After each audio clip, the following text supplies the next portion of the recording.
এবার আমরা আলোচনা করব সাইনোসাইটিস সম্পর্কে। এই রোগটার কারণ, লক্ষণ, প্রতিকার, প্রতিরোধ সব কিছু নিয়ে আমরা আলোচনা করব। আমরা আগে জেনেছি সাইনোসাইটিস হচ্ছে আপার রেসপিরেটরি ট্র্যাক্ট ইনফেকশন, অর্থাৎ আমাদের ঊর্ধ্ব শ্বাসনালীর একটা সংক্রমণ। সাইনোসাইটিস শব্দের অর্থ কি সেটা আগে জেনে নেই। লক্ষ্য করো, সাইনোসাইটিস শব্দটা আসলে দুটো শব্দের সমন্বয়ে গঠিত। সাইনাস একটা শব্দ, আইটিস আরেকটা শব্দ। সাইনাস মানে হলো গহ্বর, সাইনাস মানে হচ্ছে গহ্বর, আর আইটিস শব্দের মানেই হচ্ছে সংক্রমণ। তাহলে গহ্বরের সংক্রমণ, গহ্বর বলতে আসলে কোন গহ্বরকে বোঝানো হচ্ছে একটু লক্ষ্য করো। দেখো, আমাদের মাথার খুলিতে অনেক হাড় আছে, আমাদের মুখমণ্ডলে অনেক হাড় আছে। এই হাড়গুলো যদি ঘন এবং নিরেট হয় তাহলে এই হাড়গুলোর অনেক ওজন হবে, আমাদের মাথাটা তখন অনেক ভারী হয়ে যাবে। এত ভারী মাথা সামলানো আমাদের জন্য কঠিন হয়ে যাবে। আমাদের মাথাটাকে হালকা করার জন্য মাথার খুলি এবং মুখমণ্ডলের যে হাড়গুলো আছে সেই হাড়গুলোর মধ্যে অনেক ফাঁকা জায়গা থাকে, অনেক গহ্বর থাকে। সেই গহ্বরগুলোকেই কিন্তু বলা হয় সাইনাস। তাহলে ব্যাপারটা কি, আমাদের মাথার হাড়গুলোর ভেতরে যে ফাঁকা জায়গা, আমাদের মুখমণ্ডলের হাড়ের মধ্যে যে ফাঁকা জায়গা, সেই ফাঁকা জায়গাগুলোকে, সেই গহ্বরগুলোকেই বলা হয় কিন্তু সাইনাস। এবং সেই গহ্বরে যদি কোনো সংক্রমণ হয়, সেই সাইনাসের ভেতরে যদি কোনো সংক্রমণ হয়, সেই অসুখটাকেই কিন্তু বলবো আমরা সাইনোসাইটিস। আসলে আমাদের মাথার সবগুলো হাড়ের মধ্যে মোটামুটি ফাঁকা জায়গা আছে, তবে নাকের আশপাশে যে হাড়গুলো রয়েছে সেই হাড়ের মধ্যে যে ফাঁকা জায়গা তাদেরকে কিন্তু বলা হয় প্যারান্যাসাল সাইনাস। প্যারা শব্দের মানে হলো পাশে, প্যারা মানে হচ্ছে আশেপাশে, প্যারা মানে হলো পাশে, ন্যাসাল মানে হচ্ছে নাক, সাইনাস মানে তো গহ্বর। নাকের আশপাশে যে হাড়গুলো আছে সেই হাড়গুলোর ভেতরকার যে সাইনাস, সেখানে যদি সংক্রমণ হয় সেই সংক্রমণটাকেই মেনলি সাইনোসাইটিস বলা হয়। দেখো, মাথার সব হাড়ের মধ্যেই তো ফাঁকা জায়গা, তবে নাকের আশপাশের হাড়গুলোর ফাঁকা জায়গার মধ্যে যদি কোনো সংক্রমণ হয় সেই সংক্রমণটাকে কিন্তু বলা হয় সাইনোসাইটিস।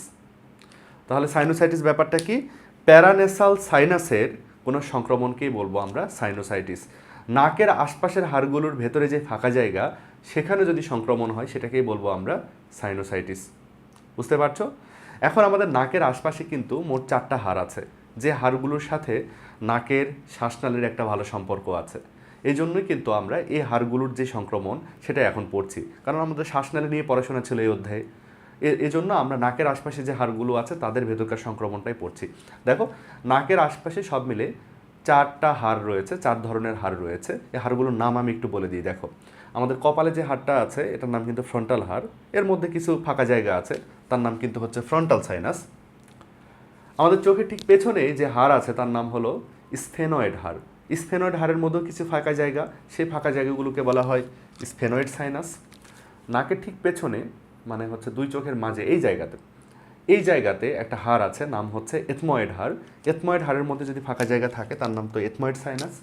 আমাদের উপরের চোয়ালের নাম হচ্ছে ম্যাক্সিলা, ম্যাক্সিলাতে যে ফাঁকা জায়গা তার নাম হলো ম্যাক্সিলারি সাইনাস। এই সাইনাসগুলোর যদি কোনো সংক্রমণ হয় সেটাকেই কিন্তু আমরা বলছি প্যারানেসাল সাইনাসের সাইনোসাইটিস বা সাইনোসাইটিস।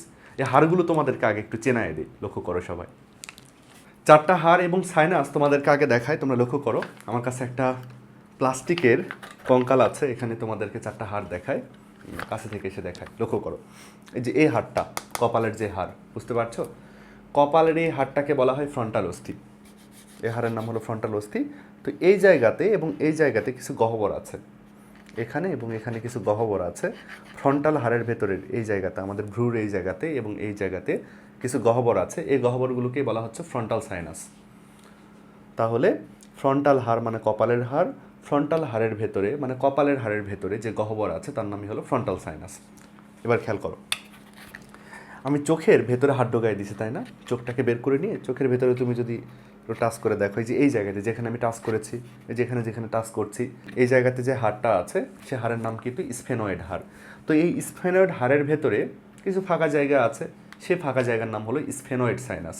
তাহলে স্ফেনয়েড হাড়ের মধ্যে ফাঁকা জায়গা থাকলে তার নাম হবে স্ফেনয়েড সাইনাস। এটা নাক, নাকটাকে তুমি যদি এখান থেকে তুলে ফেলো, নাকটাকে তুলে ফেললে তো এই নাকের পেছনে এই জায়গাতে, নাকের ঠিক পেছনেই হাড় আছে, এই হাড়ের নাম হলো এথময়েড হাড়। তো এই এথময়েড হাড়ের মধ্যে যে ফাঁকা জায়গা তার নাম হলো এথময়েড সাইনাস। আর দেখো, দুইটা চোয়াল, চোয়াল কিন্তু মানুষের দুইটা, এটা হলো নিচের চোয়াল আর এটা হলো উপরের চোয়াল। এই উপরের চোয়ালের যে হাড় আছে তার নাম হলো ম্যাক্সিলা। তোমরা জানো নিচেরটার নাম ম্যান্ডিবল, উপরেরটার নাম ম্যাক্সিলা। তো এই ম্যাক্সিলার মধ্যে কিছু ফাঁকা জায়গা আছে, সেই ফাঁকা জায়গাকে আমরা বলবো হচ্ছে ম্যাক্সিলারি সাইনাস। আবার দেখো, কপালের হাড়ের নাম ফ্রন্টাল, ফ্রন্টাল হাড়ের ফাঁকা জায়গার নাম ফ্রন্টাল সাইনাস। চোখের পেছনে আছে স্ফেনয়েড, স্ফেনয়েডের মধ্যে ফাঁকা জায়গা তার নাম হলো স্ফেনয়েড সাইনাস। নাকের পেছনে আছে এথময়েড, এথময়েডের ভেতরে যে ফাঁকা জায়গা তার নাম এথময়েড সাইনাস। উপরের চোয়ালের নাম ম্যাক্সিলা, ম্যাক্সিলার ভেতরে যে ফাঁকা জায়গা তার নাম হলো ম্যাক্সিলারি সাইনাস। এবার তোমরা একটু ব্যাপারটা বোঝার চেষ্টা করো। এই যে ফ্রন্টাল সাইনাসে বা হচ্ছে কপালের হাড়ের ভেতরে যে সাইনাস আছে, সেই সাইনাসের মধ্যে যদি কোনো সংক্রমণ হয় তাহলে কোথায় ব্যথা হবে বলো তো? তাহলে কপালের এই জায়গাতে ব্যথা হবে, চোখের পেছনেও ব্যথা হতে পারে, মাথার সামনের দিকটা ব্যথা হবে, তাই না বলো?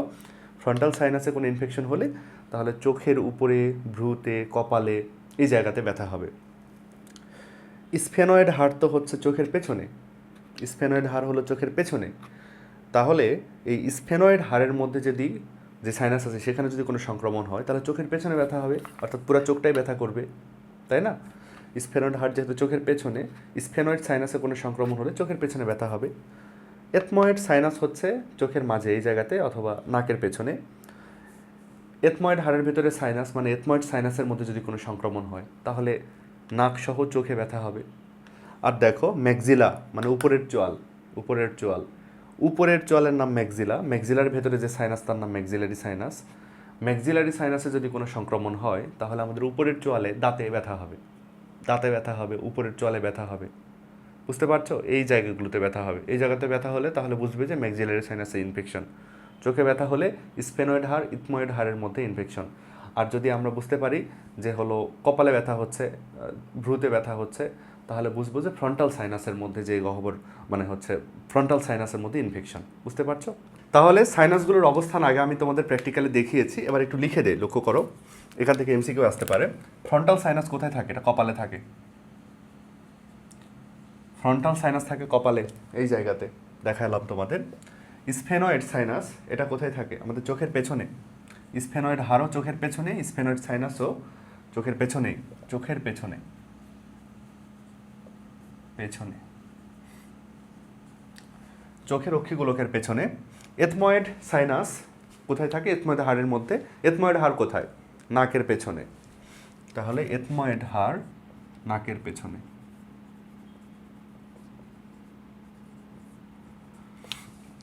ম্যাক্সিলারি সাইনাস, ম্যাক্সিলারি সাইনাস কোথায়? আমাদের ম্যাক্সিলাতে, অর্থাৎ আমাদের উপরের চোয়ালে। ম্যাক্সিলারি সাইনাস মানে হচ্ছে আমাদের উপরের চোয়ালের সাইনাস, উপরের চোয়াল। তাহলে লোকেশনগুলো একটু দরকার তোমাদের। এমসিকিউ এভাবেও আসতে পারে যে আমাদের কপালে ব্যথা হচ্ছে, ভ্রুতে ব্যথা হচ্ছে, তার মানে কোন সাইনাস সংক্রমিত হয়েছে? Frontal sinus. আমাদের চোখের পেছনে ব্যথা হচ্ছে, তাহলে হতে পারে স্ফেনয়েড সাইনাসেও ইনফেকশন হতে পারে, এথময়েড সাইনাসেও হতে পারে। দাঁতে যদি ব্যথা হয়, এটা খুব ইম্পর্টেন্ট, দাঁতে যদি ব্যথা হয় তাহলে কিন্তু আমাদের উপরের চোয়ালে যে হচ্ছে সাইনাস আছে যেটার নাম ম্যাক্সিলারি সাইনাস, সেখানে সংক্রমণ হয়েছে। এবার আমরা আলোচনা করব স্থায়িত্বের উপর ভিত্তি করে সাইনোসাইটিসের প্রকারভেদ। স্থায়িত্বের ভিত্তিতে সাইনোসাইটিস দুই প্রকার, সেগুলো নিয়ে আমরা এখন আলোচনা করব। লক্ষ্য করো, স্থায়িত্বের ভিত্তিতে সাইনোসাইটিসের প্রকারভেদ নিয়ে আমরা আলোচনা করছি। স্থায়িত্বের ভিত্তিতে সাইনোসাইটিসের প্রকারভেদ। স্থায়িত্বের ভিত্তিতে সাইনোসাইটিস দুই প্রকার।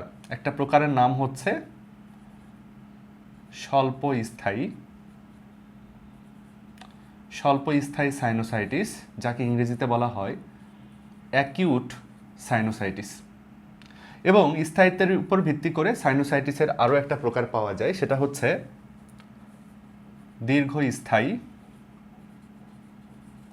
ইংরেজিতে বললে বলা হয় ক্রনিক। স্থায়িত্বের ভিত্তিতে সাইনোসাইটিস দুই প্রকার, স্বল্পস্থায়ী বা অ্যাকিউট সাইনোসাইটিস এবং দীর্ঘস্থায়ী বা ক্রনিক সাইনোসাইটিস। তোমরা মনে রেখো, শুধু সাইনোসাইটিস না, বিভিন্ন অসুখকেই স্থায়িত্বের উপর ভিত্তি করে দুই ভাগে ভাগ করা হয়। যদি অসুখটা হয় এবং কয়েকদিন পরে সেরে যায়, এরকম অসুখের অবস্থাকেই বলা হয় কিন্তু অ্যাকিউট অবস্থা, স্বল্পস্থায়ী অবস্থা। যদি কোনো অসুখ হয়, সে অসুখটা দীর্ঘদিন একজনের লেগে থাকে, অসুখটা সহজে ভালো হচ্ছে না, সেটাকে কিন্তু আমরা বলি অসুখের ক্রনিক অবস্থা। বুঝতে পারছো? আচ্ছা, একটা উদাহরণ দেই, শুনতে হয়তো খারাপ লাগবে, তবে অনেক রিয়েলিস্টিক একটা উদাহরণ। আমাশয় অসুখটা অনেকের দেখা যায় যে অনেক দিন পর পর হুট করে একদিন আমাশয় হলো, দুদিন পর ভালো হয়ে গেল। এই অবস্থাটাকেই বলছি আমরা কিন্তু অ্যাকিউট অবস্থা। স্বল্পস্থায়ী আমাশয় হলো, ভালো হয়ে গেল। কিন্তু দেখা যায় অনেকেরই সারা বছর আমাশয় লেগে থাকে, পেট খারাপ লেগেই থাকে, সবসময় পেট খারাপ, সবসময় আমাশয়, ভালোই হচ্ছে না। এরকম অবস্থাকে কিন্তু আমরা তাহলে বলছি ক্রনিক বা দীর্ঘস্থায়ী অবস্থা। বুঝতে পারছো তাহলে ব্যাপারটা? সাইনোসাইটিসের জন্য বলা হচ্ছে, কারো যদি সাইনোসাইটিস, কোনো বই লেখা আছে 2 থেকে 8, কোনো বই লেখা আছে 4 থেকে 8 সপ্তাহ।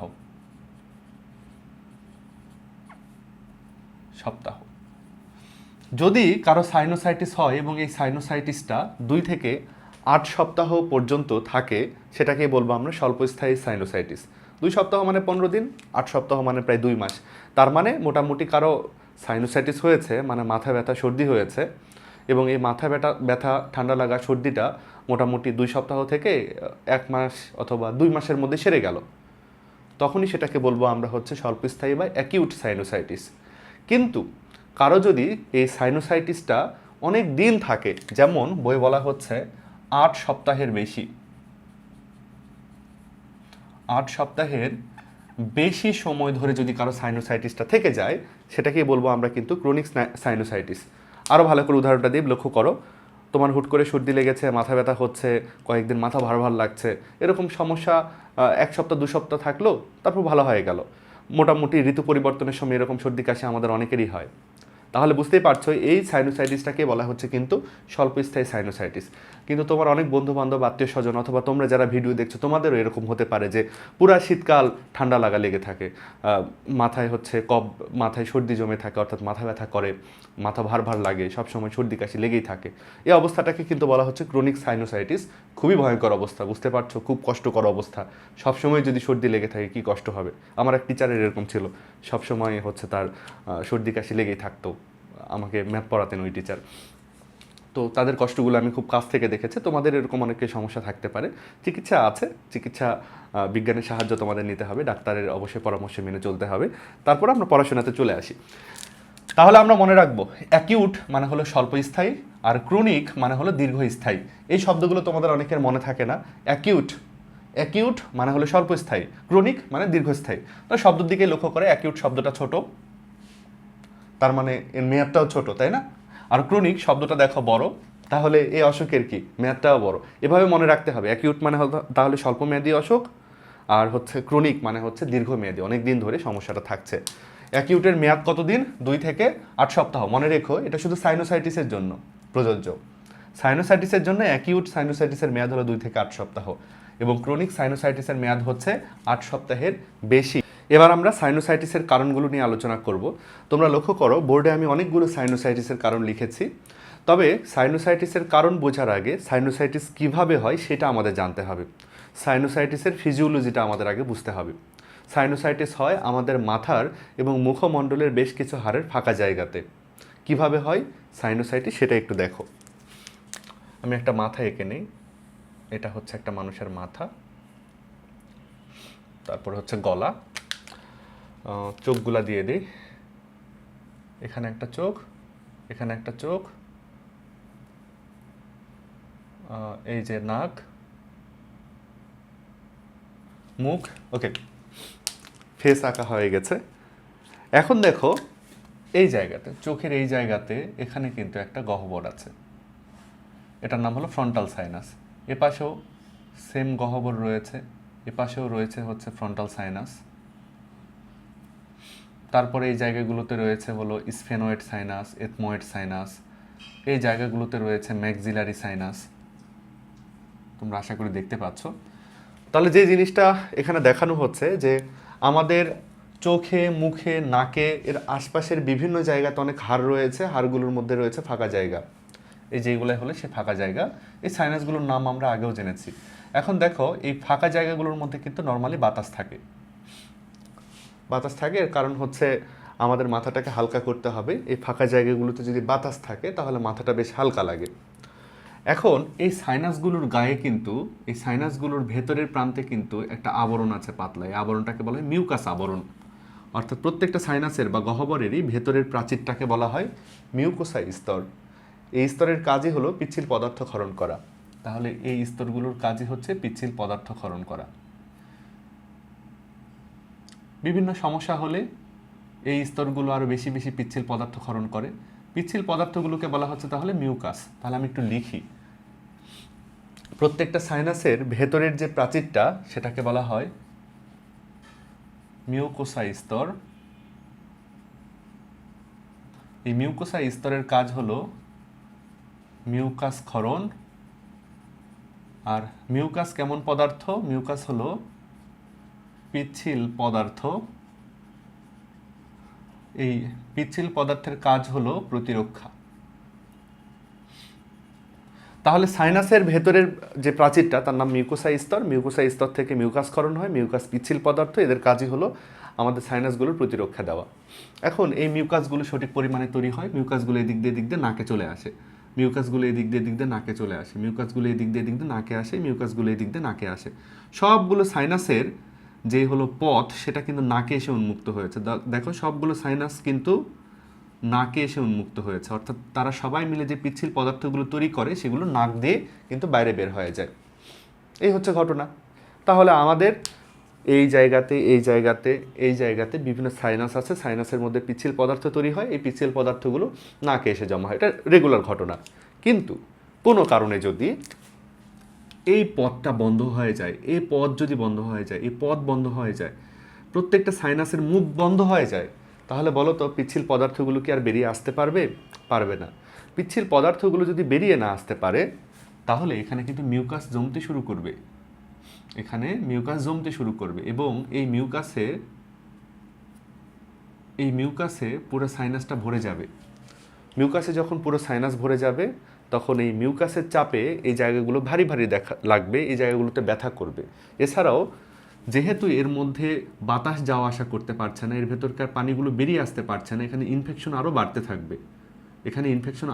থাকবে। এগুলোতে আরও বেশি ইনফেকশন বাড়বে, আরও বেশি মিউকাস তৈরি হবে, আরও এই জায়গাগুলোকে ব্যথা করবে। তাহলে মূল ফিজিওলজিটা হচ্ছে বিভিন্ন সাইনাসের মধ্যে মিউকাস তৈরি হয়, মিউকাসগুলো সুন্দর মতো বেরিয়ে আসতে পারে, কোনো সমস্যা নাই। কোনো কারণে মিউকাস যদি আটকে যায় তাহলে সংক্রমণ আরও বাড়ে, মিউকাস ক্ষরণ আরও বাড়ে। যেহেতু মিউকাসে এই থলিগুলো ভরে যায় এই জন্য কিন্তু আমাদের খুব ওই সময় ব্যথা হয়। সাইনোসাইটিসের কিন্তু লক্ষণ যখন আমরা পড়বো তখন দেখব যে এই জায়গাগুলো ভার ভার লাগে, এই জায়গাগুলোকে ব্যথা করে, এই জায়গাগুলো ফুলে ওঠে, খুব কষ্ট হয় এই জায়গাগুলোতে। কেন? কারণ ওখানে প্রয়োজনের অতিরিক্ত মিউকাস জমা হয়েছে, ওই জায়গাগুলোতে ইনফেকশন বাড়ছে। ফিজিওলজিটা তাহলে বুঝছো তোমরা। এবার কাহিনী দেখো, সাইনোসাইটিস কেন হতে পারে? বিভিন্ন ভাইরাসের কারণে সাইনোসাইটিস হতে পারে। প্রথমে যে ভাইরাসটার কথা বলা হচ্ছে তার নাম হলো human respiratory syncytial virus. Human respiratory syncytial virus. Virus কি করে? ভাইরাস হচ্ছে এই জায়গাগুলোকে সংক্রমিত করে, এই জায়গাগুলোর কোনো একটা অস্বাভাবিকতা দেখা যায়, এজন্য সাইনাসগুলোর মুখ বন্ধ হয়ে যায়। সাইনাসের মুখ বন্ধ হলেই কিন্তু মিউকাস ভেতরে আটকে যাবে, ভেতরটা আরও বেশি ইনফেক্টেড হবে, সমস্যা। তারপরে দেখো প্যারা ইনফ্লুয়েঞ্জা ভাইরাস, মেটানিউমো ভাইরাস, এই ভাইরাসগুলোও সেম আমাদের এই নাকের আশপাশে এরা সংক্রমণ করে মিউকাস বের হওয়ার যে পথ সেটাকে বন্ধ করে দেয়। বুঝতে পারছো? ব্যাকটেরিয়ার একই কথা, স্টেপটোকক্কাস নিউমোনিয়া বা হিমোফিলাস ইনফ্লুয়েঞ্জা, এই ব্যাকটেরিয়াগুলোও কিন্তু আমাদের ওই শ্বসনতন্ত্রতে সংক্রমণ করে, এতে করে ওই মিউকাস বের হওয়ার রাস্তা বন্ধ হয়ে যায়। মূল ব্যাপার কিন্তু রাস্তা বন্ধ হয়ে যায়, এটা মনে রেখো। কোনো কারণে এই রাস্তাগুলো বন্ধ হয়ে গেলেই কিন্তু আমাদের সাইনোসাইটিস হয়ে যাবে। কোনো সাইনাসেরই রাস্তা কিন্তু বন্ধ রাখা যাবে না। রাস্তা বন্ধ মানে মিউকাস আটকে যাবে ভেতরে, মিউকাস আটকে গেলে ভেতরে সংক্রমণ বাড়বে, আরও মিউকাস ক্ষরণ হবে, তখনই সমস্যা। তারপরে দেখো ছত্রাকের সংক্রমণের কারণেও একই অবস্থা, বিভিন্ন কারণে রাস্তা বন্ধ হয়ে যেতে পারে। ধুলা ময়লা, পরাগরেণু, বিভিন্ন অ্যালার্জি এবং হাঁপানি, এগুলার কারণেও কিন্তু এই রাস্তাগুলো বন্ধ হয়ে যেতে পারে। দেখো ধুলা ময়লা গিয়ে সরাসরি এই জায়গাগুলোতে জমে যেতে পারে, রাস্তা বন্ধ। পরাগরেণু গিয়ে জমে যেতে পারে, রাস্তা বন্ধ। অ্যালার্জি মানে কি? অ্যালার্জি মানে হচ্ছে শরীরের রোগ প্রতিরোধ ক্ষমতার অতিরিক্ত কর্মকাণ্ড। এই জায়গার যেই রোগ প্রতিরোধ ক্ষমতাগুলো রয়েছে নাকের, এরা বেশি অ্যাক্টিভ হয়ে এই জায়গাগুলোকে ফুলিয়ে তুলেছে। অনেক সময় এরকম হয়, অ্যালার্জির কারণে আমাদের স্কিন ফুলে যায়। অ্যালার্জির জন্য যেটা হচ্ছে, বেশ কিছু রোগ প্রতিরোধ ক্ষমতা এসে মারামারি শুরু করেছে কারণে, এই জন্য ওই জায়গাটা ফুলে যায়। জায়গাটা ফুলে গেলে সেই জায়গাতে ফুলানো দেখা যায়। হাত পায়ে ফুলে গেলে সমস্যা নাই, কিন্তু এই নাকের এই ভেতরে যদি অ্যালার্জি হয়, এই জায়গাতে যদি কোনো ছোটোখাটো টিস্যুও ফুলে যায় তাহলে রাস্তা বন্ধ হয়ে যাবে। রাস্তা বন্ধ হলেই কিন্তু সমস্যা। হাঁপানি, হাঁপানি ব্যাপারটাও তোমাদের অনেকবার বলেছি আমি। হাঁপানি হচ্ছে আমাদের এক ধরনের অটোইমিউন ডিজিজ। সেক্ষেত্রে যেটা হয়, আমাদের যে শ্বাসনালীর পথগুলো রয়েছে, শ্বাসনালীর পথটা রয়েছে, তার যে ভেতরের প্রাচীর যেটাকে বলা হয় স্মুথ মাসল, ওই স্মুথ মাসলটা সংকুচিত হয়ে যায়। অর্থাৎ এই ছিদ্রের মুখের যে মাসল এ মনে করো সংকুচিত হয়ে রাস্তা বন্ধ করে দিল। রাস্তা বন্ধ হলেই কিন্তু সাইনোসাইটিস। নাকে পলিপ, নাকের মধ্যে ছোট ছোট কিছু হচ্ছে মাংসপিণ্ড দেখা যায় নাকের ভেতরের দিকে, ছোট ছোট উপরের দিক থেকে ঝুলে থাকে এরকম মাংসপিণ্ড, এদের নাম হলো পলিপ। এই পলিপগুলো যদি হয় বুঝতেই পারছো কোনো না কোনো পথ বন্ধ হয়ে যাবে। এই পথগুলো বন্ধ হয়ে গেলেই কিন্তু মিউকাস জমে যাবে, পথ বন্ধ হয়ে গেলেই সেখানে সংক্রমণ বাড়বে, তখনই সাইনোসাইটিস। ঠান্ডায় মিউকোসার স্ফীতি। দেখো আমাদের ঠান্ডা লাগলেই কেন সর্দি কাশি হয়, আমরা বৃষ্টিতে ভিজলেই কেন আমাদের সর্দি কাশি হয়, এর পেছনে কারণটা খুবই সিম্পল। সাইনোসাইটিসের সঙ্গেও তার একটা ছোট্ট সম্পর্ক আছে। ব্যাপারটা অনেকটা এরকম, যখন আমরা ঠান্ডা লাগছে আমাদের, যখন পরিবেশ ঠান্ডা হয়ে যাচ্ছে, বৃষ্টির সময় যখন পরিবেশ ঠান্ডা হয়ে যাচ্ছে, এই ঠান্ডা আবহাওয়াটা আমাদের জন্য ক্ষতিকর। বৃষ্টির পানি ক্ষতিকর না, এটা কিন্তু মনে রেখো তোমরা। ঠান্ডা আবহাওয়া আমাদের জন্য ক্ষতিকর কেন? কারণ ঠান্ডা পরিবেশ বেশ কিছু ভাইরাস এবং ব্যাকটেরিয়ার সংখ্যা বৃদ্ধির জন্য একটা উপযোগী আবহাওয়া। যখন এই পরিবেশের টেম্পারেচার কম হয়ে যায়, বৃষ্টির কারণে হোক এমনি শীতকালের জন্য হোক, তখন আমাদের নাক মুখের ভেতরে আমাদের নাসা গহ্বরের মধ্যে যে ভাইরাস ব্যাকটেরিয়াগুলো প্রবেশ করে, তারা ভাবে যা এখন তো একটা ভালো সুযোগ পাওয়া গেছে, দ্রুত সংখ্যা বৃদ্ধি করে নেই। বুঝতে পারছো, ঠান্ডা আবহাওয়া হলে ভাইরাস ব্যাকটেরিয়ার সংখ্যা বৃদ্ধির প্রবণতা বেড়ে যায়, তাদের জন্য আবহাওয়াটা খুব ফেভারেবল হয়, তাদের জন্য আবহাওয়াটা অনুকূল হয়।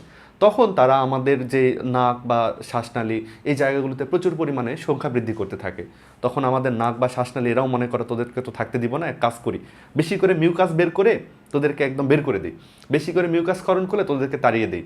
তখন দেখা যায় যে বেশি করে মিউকাস ক্ষরণ হয় বিভিন্ন জায়গাতে, নাসা গহ্বরে বা বিভিন্ন সাইনাসে, ওই মিউকাসের স্রোতের মাধ্যমে ভাইরাস ব্যাকটেরিয়াগুলো বাইরে বেরিয়ে আসে। সেই মিউকাসের স্রোতটাকেই কিন্তু আমরা সর্দি বলছি, তাই না? আবার এই ভাইরাসগুলো আমাদের কিন্তু গলাতেও চলে যেতে পারে। গলাতে গিয়ে যদি ভাইরাস ব্যাকটেরিয়ার সংখ্যা বৃদ্ধি হয়, তখন আমাদের কাশি আসে, কাশির মাধ্যমে আমরা ভাইরাসটাকে বা জীবাণুটাকে বাইরে বের করে দেওয়ার চেষ্টা করি। তার মানে বোঝো, ওই বৃষ্টির পানিতে সমস্যা না, সমস্যা হচ্ছে বৃষ্টির পানির কারণে পরিবেশের তাপমাত্রা যে কমে গেছে, এটাই সমস্যা। শীতকালে পরিবেশের টেম্পারেচার কমে যায়, এটাই হচ্ছে আমাদের সর্দি হওয়ার মূল কারণ। কারণ এই কম টেম্পারেচার জীবাণুর বৃদ্ধির জন্য সহায়ক। বুঝতে পারছো? তাহলে যেটা হয়, আবহাওয়া ঠান্ডা হয়ে গেলে তখন দেখা যায় যে আমাদের মিউকোসা স্তরটা বেশি বেশি, যেহেতু মিউকাস ক্ষরণ করতে হয়, তারা অ্যাক্টিভ হয়ে যায়, তারা স্ফীত হয়ে যায়। জীবাণু ঢুকেছে, জীবাণু বেশি এখন রেপ্লিকেট করছে, জীবাণুটাকে মেরে ফেলার জন্য মিউকোসা কোষগুলো ফুলে উঠেছে, বেশি বেশি কাজ করছে, এটাই আমাদের জন্য আবার ক্ষতিকর হয়ে যায়। বেশি করে মিউকাস ক্ষরণ করার জন্য এই সাইনাসের রাস্তাগুলো বন্ধ হয়ে যেতে পারে। সাইনাসের রাস্তা বন্ধ হয়ে গেলেই সাইনোসাইটিস। তারপরে দেখো টনসিলের স্ফীতি। আমাদের গলবিলে অনেকগুলো টনসিল রয়েছে, এই টনসিলগুলো বিভিন্ন জীবাণু দ্বারা ইনফেক্টেড হয়, ফুলে যেতে পারে। গলাতে যেহেতু টনসিল ফুলে গেলে নিশ্চয়ই কোনো না কোনো সাইনাসের রাস্তা বন্ধ হয়ে যাবে, তখনই কিন্তু সাইনোসাইটিস। তারপরে দেখো দাঁতের ইনফেকশন। দাঁতের কোনো ইনফেকশন হলে চোয়াল ফুলে যেতে পারে, আর ফুলে গিয়ে এই রাস্তাগুলো বন্ধ হয়ে যেতে পারে, তখনই আমাদের সাইনোসাইটিস হবে। নাকের হাড় বাঁকা, নাকের হাড় বাঁকা হওয়ার কারণে কোনো না কোনো সাইনাসের মুখ বন্ধ হয়ে যেতে পারে, মুখ বন্ধ হয়ে গেলেই সাইনোসাইটিস। আসলে আমাদের কানের সাথে আমাদের গলার একটা সংযোগ রয়েছে, কানের মধ্যকর্ণের সাথে গলার একটা নালীর মাধ্যমে সংযোগ রয়েছে, সেই নালীটাকেই বলা হয় ইউস্টেশিয়ান নালী। এখন কোনো কারণে যদি ইউস্টেশিয়ান নালীটা ব্লক হয়ে যায়, আমাদের কানের সাথে গলার সংযোগকারী নালীটা যদি ব্লক হয়ে যায়, তখন সেই নালীটা ফুলে যাবে এবং সেই নালীর চাপের কারণে এই রাস্তাগুলো ফুলে যেতে পারে। এভাবে কিন্তু ইউস্টেশিয়ান নালীর সমস্যার কারণেও আমাদের সাইনোসাইটিস হতে পারে। সিস্টিক ফাইব্রোসিস, এই ব্যাপারটা কেমন? এটা একটা জেনেটিক ডিজিজ। সিস্টিক ফাইব্রোসিস হলে যেটা হয়, গায়ের মধ্যে যে পিচ্ছিল পদার্থ, মিউকাস অথবা হচ্ছে মুখের লালা, এই পিচ্ছিল পদার্থগুলো ঘন হওয়া শুরু করে, অনেক ঘন হয়ে যায়। বুঝতে পারছো? তাহলে গায়ের পিচ্ছিল পদার্থ ঘন হয়ে যায়। সিস্টিক ফাইব্রোসিস হলে দেহের মিউকাসগুলো, পিচ্ছিল পদার্থগুলো ঘন হয়ে যায়। তাহলে মনে করো এই মিউকোসা স্তর থেকে ঘন মিউকাস তৈরি হচ্ছে, সাইনাসের ভেতরে ঘন মিউকাস তৈরি হচ্ছে, এত ঘন যে মিউকাসটা আসলে নিচে নামতে পারছে না, বেরিয়ে আসতে পারছে না, এত ঘন মিউকাস তৈরি হয়েছে সাইনাসগুলোর মধ্যে। তাহলে এই ঘন মিউকাস যেহেতু বাইরে বেরিয়ে আসতে পারবে না, মিউকাসগুলো জ্যাম সৃষ্টি করবে, তখনই সাইনাসগুলো বন্ধ হয়ে যাবে। আর তোমরা জানো সাইনাস বন্ধ হওয়া মানেই সাইনোসাইটিস। অপুষ্টি এবং খারাপ পরিবেশ, ব্যাপারটা দেখো। অপুষ্টি যেটা করে আমাদের রোগ প্রতিরোধ ক্ষমতাকে দুর্বল করে দেয়। খারাপ পরিবেশে পরে আসছি, আগে অপুষ্টিটা বলে নিই। রোগ প্রতিরোধ ক্ষমতা কমে গেলে তখন দেখা যায় যে দেহের বিভিন্ন অসুখ দ্বারা আমরা দ্রুত ইনফেক্টেড হয়ে যায়। আমাদের দেহের যে রিপেয়ারের ক্ষমতা সেটা কিন্তু আর থাকে না। শরীরে কোনো সমস্যা হলো সেটাকে আমরা দ্রুত মেরামত করতে পারছি না, তখন দেখা যায় যে সব অসুখই বেশি বেশি হয়। খারাপ পরিবেশ মানে হলো ধুলাবালি, ময়লা পরিবেশ। ধুলাবালি যত বেশি থাকবে তত আমাদের নাকের মধ্যে ঢুকবে, তাদেরকে রিমুভ করার জন্য নাক বেশি বেশি মিউকাস ক্ষরণ করবে। বেশি মিউকাসের কারণে পথ বন্ধ হয়ে যেতে পারে, পথ বন্ধ হয়ে গেলেই কিন্তু সাইনোসাইটিস। মূল কনসেপ্টটা তাহলে, আমাদের অনেকগুলো সাইনাস রয়েছে, সাইনাসগুলো সবাই নাকে এসে উন্মুক্ত, নাসা গহ্বরে এসে সবকটা সাইনাস উন্মুক্ত হয়েছে।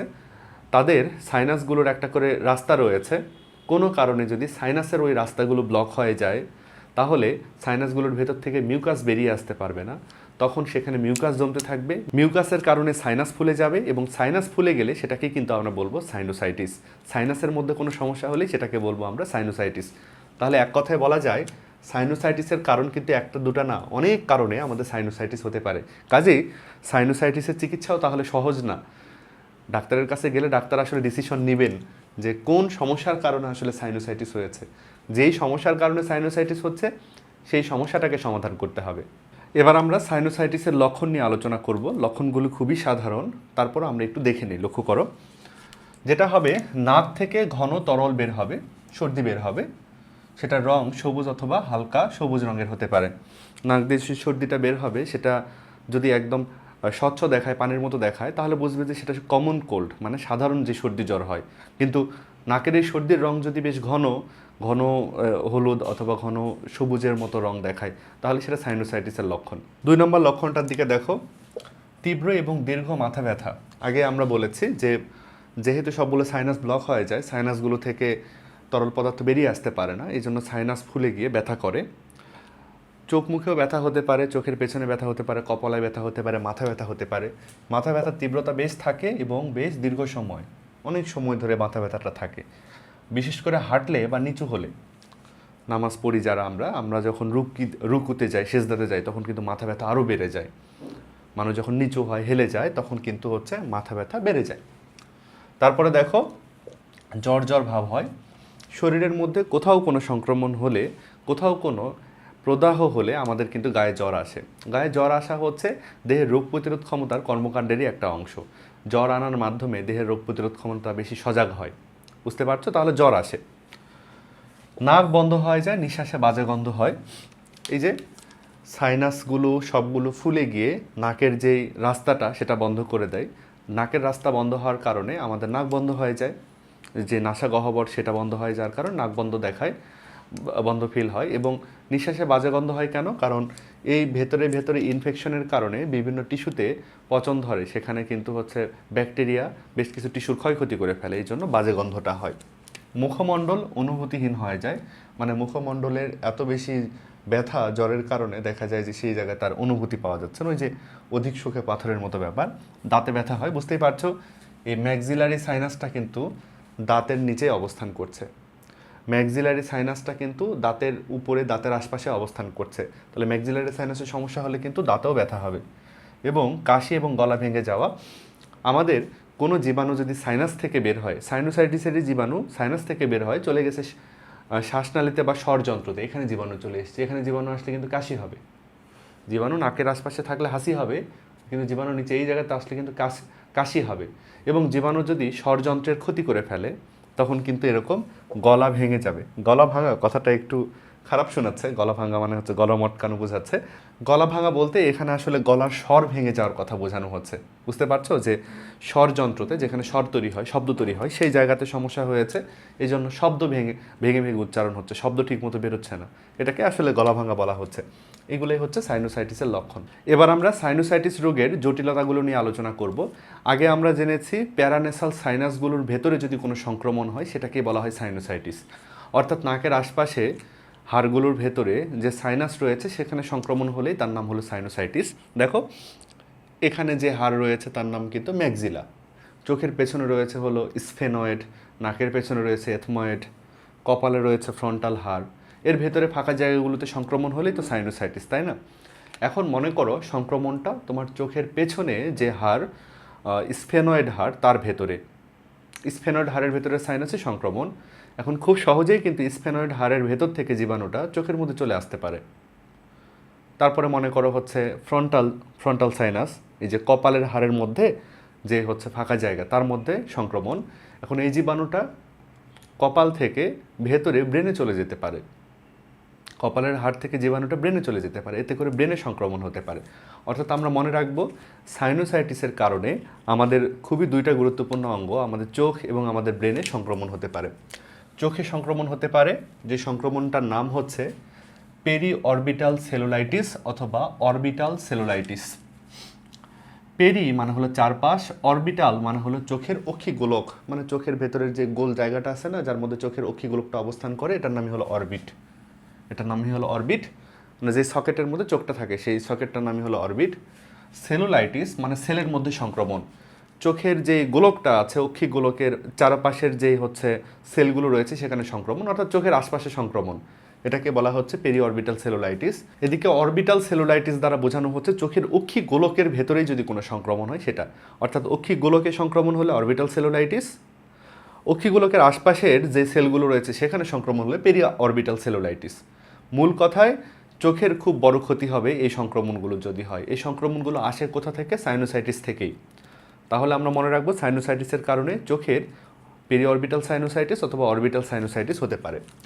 মাথার দুই রকম সংক্রমণ হতে পারে, দেখো কপালের ফ্রন্টাল হাড় থেকে অথবা স্ফেনয়েড এথময়েড হাড় থেকে জীবাণুগুলো কোনো ক্ষতিকর পদার্থ আমাদের ব্রেনে চলে যেতে পারে। ব্রেনের চারপাশে একটা আবরণ রয়েছে, সে আবরণের নাম হলো মেনিনজেস। মেনিনজেসে যদি গিয়ে সংক্রমণটা হয় তার নাম কিন্তু মেনিনজাইটিস। আমরা মনে রাখবো জীবাণু গিয়ে মেনিনজেস নামের আবরণকে সংক্রমিত করলে মেনিনজাইটিস, জীবাণুটা যদি মেনিনজেস আবরণকে অতিক্রম করে ব্রেনে পৌঁছায় যায়, ব্রেন সেলগুলোকে যদি সংক্রমিত করে, তখন তার নাম হবে এনসেফালাইটিস। এনসেফালন মানে হচ্ছে ব্রেন, আইটিস মানে হলো সংক্রমণ, ব্রেনের সংক্রমণকে এনসেফালাইটিস বলছি। মেনিনজেস মানে হলো মস্তিষ্কের আবরণ, আইটিস মানে হলো সংক্রমণ।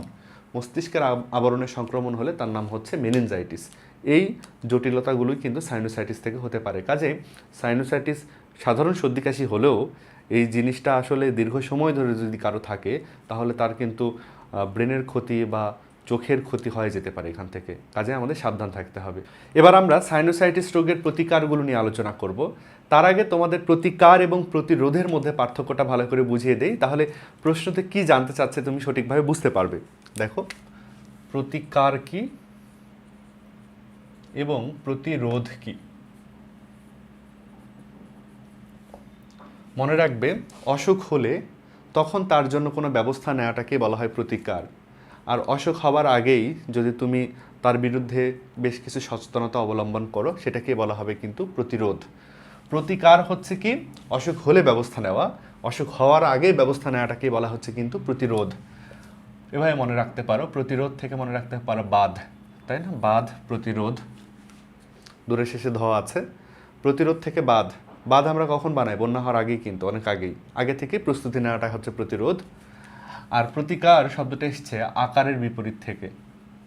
কোনো অসুখ তোমার শরীরে আকার পাচ্ছে, কোনো অসুখের উপস্থিতি দেখা যাচ্ছে শরীরে, শরীরে অসুখটার লক্ষণগুলো বোঝা যাচ্ছে, এই সময় যদি ব্যবস্থা নেওয়া হয় সেটাকে বলবো আমরা তাহলে প্রতিকার। তাহলে বুঝতেই পারছো প্রতিকার মানে হচ্ছে অসুখ হওয়ার পর ব্যবস্থা নেওয়া। কারো সাইনোসাইটিস হয়েছে, এই মুহূর্তে কী কী ব্যবস্থা নেওয়া যেতে পারে লক্ষ্য করো। গরম কাপড়ের সেক দেওয়া, গরম কাপড়ের সেক দেওয়া। আমরা জানি সাইনোসাইটিস কেন হয়, কিভাবে হয়, এটা তো আমরা প্রত্যেকে পড়েছি। আমরা জেনেছি যে সাইনাসগুলো থাকে আমাদের মুখের এবং নাকের আশপাশের বিভিন্ন হাড়ের ভেতরে। এই সাইনাসগুলোর ভেতর থেকে তরল পদার্থ বা মিউকাস বেরিয়ে আসার কথা। কোনো কারণে যদি সাইনাসগুলোর ভেতর থেকে মিউকাস না বেরিয়ে আসতে পারে তাহলে সাইনাসের মধ্যে মিউকাস জমতে থাকে, আমাদের সাইনোসাইটিস হয়।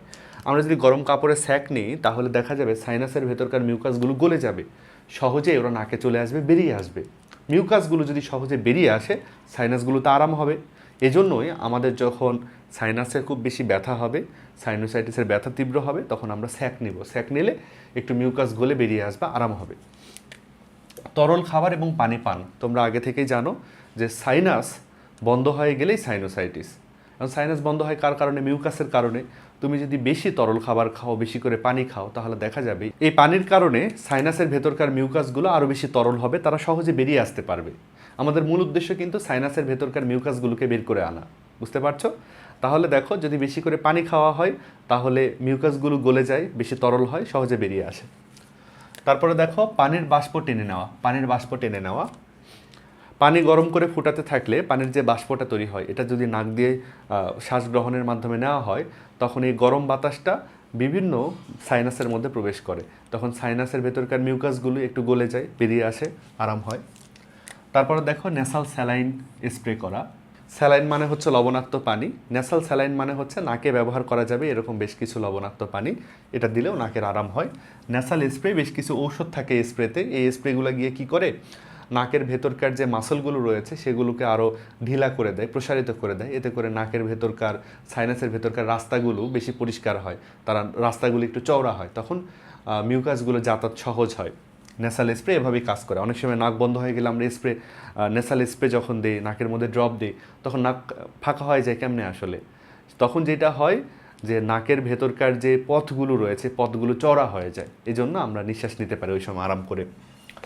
নাকে সবেগে পানি প্রবেশ, যন্ত্রের মাধ্যমে নাকের মধ্যে তীব্র বেগে পানি প্রবেশ করানো হয়, এতে করে নাকের ভেতরকার রাস্তার বিভিন্ন জীবাণু মিউকাস এগুলো সরে যায়। উড়োজাহাজে না চড়া, উড়োজাহাজের ভেতরে যেটা হয়, একটা বাতাসের চাপের ইমব্যালেন্স থাকে, আমাদের এই বায়ুমণ্ডলের চাপ যেমন উপরে, কিন্তু চাপ কিন্তু সেরকম না, একটু আলাদা, এই জন্য আমাদের নাকের বা কানের বেশ কিছু সমস্যা হয়। সাইনোসাইটিস যাতে, তাদের উড়োজাহাজে না চড়াই ভালো। মাথা নিচু করে শরীর না বাঁকানো, ওই যে বললাম নামাজের সময় যে রুকু সেজদাতে যাওয়া হয়, এতে করে দেখা যায় যে সাইনাসের ব্যথা আরও বেড়ে যায়। এই জন্য অনেকেই বলে যে অসুস্থতার সময় নামাজ একদম পুরোপুরি রুকুতে সেজদাতে না গিয়ে যেটুকু সম্ভব ওইটুকু করতে, এরকম বলা হয়। ওষুধ প্রয়োগ, দেখা যায় যে 2 থেকে 3 সপ্তাহ যদি কাশি থাকে, 102.2 ডিগ্রি ফরেনহাইট যদি জ্বর থাকে, এই টেম্পারেচারটা মনে রেখো, এই জ্বরটা যদি থাকে তাহলে অ্যান্টিবায়োটিক সহকারে ওষুধ প্রয়োগ করতে হয়। এখন এখানে মনে রেখো তোমরা, অ্যান্টিবায়োটিক কিন্তু অবশ্যই ডাক্তারের পরামর্শ মোতাবেক নিতে হবে, ইচ্ছে মতো অ্যান্টিবায়োটিক খাওয়া যাবে না। এর কারণ হচ্ছে তোমার অ্যান্টিবায়োটিকের প্রয়োজন আছে কিনা নির্ভর করছে তোমার গায়ে ব্যাকটেরিয়া আছে কিনা। সাইনোসাইটিস কিন্তু বিভিন্ন কারণে হতে পারে, আমাদের শারীরিক অনেক সমস্যার কারণে হতে পারে, ভাইরাসের কারণে হতে পারে, ব্যাকটেরিয়ার কারণে হতে পারে। শুধু ব্যাকটেরিয়াকে মারার জন্য অ্যান্টিবায়োটিক কাজ করে। তোমার নাকের কোনো সমস্যা, হাড় বাঁকা অথবা পলিপ হয়েছে, অ্যান্টিবায়োটিক খেতে লাভ নাই, কাজেই ডাক্তার দেখাই, ডাক্তারের পরামর্শ মোতাবেক কিন্তু অ্যান্টিবায়োটিক ওষুধ এগুলো খেতে হবে। বুঝতে পারছো? তাহলে এই প্রতিকারগুলো আমরা করতে পারি আমাদের সাইনোসাইটিস হলে। এবার আমরা সাইনোসাইটিসের প্রতিরোধ নিয়ে আলোচনা করব। আগে আমরা জেনেছি অসুখ হবার আগেই যদি তার বিরুদ্ধে ব্যবস্থা নেওয়া হয় সেটাকেই বলা হচ্ছে প্রতিরোধ। সাইনোসাইটিস যেন না হয় এই জন্য যে ব্যবস্থাগুলো নেওয়া যেতে পারে সেটাই হচ্ছে সাইনোসাইটিসের প্রতিরোধ। প্রতিরোধগুলো একটু জেনে নেই। দেখো, ফলমূল, শাকসবজি এবং পুষ্টিকর খাবার খাওয়া। আমরা আগে থেকে জানি যে পুষ্টিকর খাবার খেলে রোগ প্রতিরোধ ক্ষমতা বাড়ে, যে কোনো অসুখ বিসুখই তখন আর হয় না, সাইনোসাইটিসও কম হবে। অ্যালার্জির প্রভাব মুক্ত থাকা। অ্যালার্জি কিন্তু এক একজনের এক একটা পদার্থের উপরে, এক একটা খাবারের উপরে, যার যে খাবারে, যার যে বস্তুতে অ্যালার্জি সেই জিনিসটা থেকে দূরে থাকতে হবে। কারো ধুলাবালিতে অ্যালার্জি, ধুলাবালিতে যাওয়া যাবে না। যার মাংসতে অ্যালার্জি, মাংস খাওয়া যাবে না। যার চিংড়িতে অ্যালার্জি, চিংড়ি খাওয়া যাবে না। যার সবজিতে অ্যালার্জি, সবজি খাওয়া যাবে না। মানে যার যেটাতে অ্যালার্জি সেই অ্যালার্জেনটাকে বা অ্যালার্জি সৃষ্টিকারী ফ্যাক্টরটাকে একটু দূরে রাখতে হবে। তারপরে দেখো, দাঁত পরিষ্কার রাখা। আমরা জানি যে দাঁত থেকেও কিন্তু সংক্রমণ ছড়ায় যেতে পারে বিভিন্ন জায়গায়, এই জন্য দাঁতকে পরিষ্কার রাখতে হবে। ধূমপান, মুখ, শ্বাসনালী এই জায়গাগুলোর বেশিরভাগ অসুখ বিসুখ ধূমপানের কারণে পরোক্ষভাবে ঘটে থাকে। ধূমপানের কারণে এই জায়গার যে শক্তিশালী কোষগুলো রয়েছে, মিউকাস কোষগুলো রয়েছে, সিলিয়াযুক্ত কোষগুলো রয়েছে, সবগুলো কোষেরই ক্ষতি হয়। এই জন্য আমাদের সবগুলো কোষই দুর্বল হয়ে পড়ে। মুখ, শ্বাসনালী, নাসাগহ্বর, গলবিলের বিভিন্ন কোষ দুর্বল হয়ে পড়ে, তখন এই কোষগুলো দ্রুত ইনফেক্টেড হয়ে যায়। তাই ধূমপানটা বর্জন করতে হবে। তারপরে দেখো, দূষণমুক্ত পরিবেশে থাকা। এমন পরিবেশে থাকতে হবে যেখানে আসলে কোনো দূষণ নাই, পরিবেশ পরিষ্কার, পরিবেশের মধ্যে ধুলা ময়লা বা হচ্ছে ছাই বা যে কোনো খারাপ উপাদান নাই, সেই পরিবেশে আমাদের বসবাস করতে হবে। তারপরে পরিষ্কার জামা কাপড় পরা, ভালো জামা কাপড়, পরিষ্কার জামা কাপড় এগুলো আমাদের পরতে হবে। অতিরিক্ত ঠান্ডা খাবার পরিহার করতে হবে। অনেকের অভ্যাস হচ্ছে ঠান্ডা পানি খাওয়া, সবসময় ফ্রিজ থেকে ঠান্ডা পানি বের করে খাওয়া, ঠান্ডা যে কোল্ড ড্রিঙ্কস রয়েছে সেগুলো খাওয়া, এগুলো খাওয়া পরিহার করতে হবে। এগুলো অনেক সময় আমাদের মিউকাসের যে ঝিল্লি আছে তার কোষগুলোর স্ফীতি হওয়ার জন্য দায়ী। আমাদের যে মিউকাস ক্ষরণ বেশি বেশি হয় এই ঠান্ডা খাবারের কারণে, তখন কিন্তু সাইনোসাইটিস হয়ে যেতে পারে।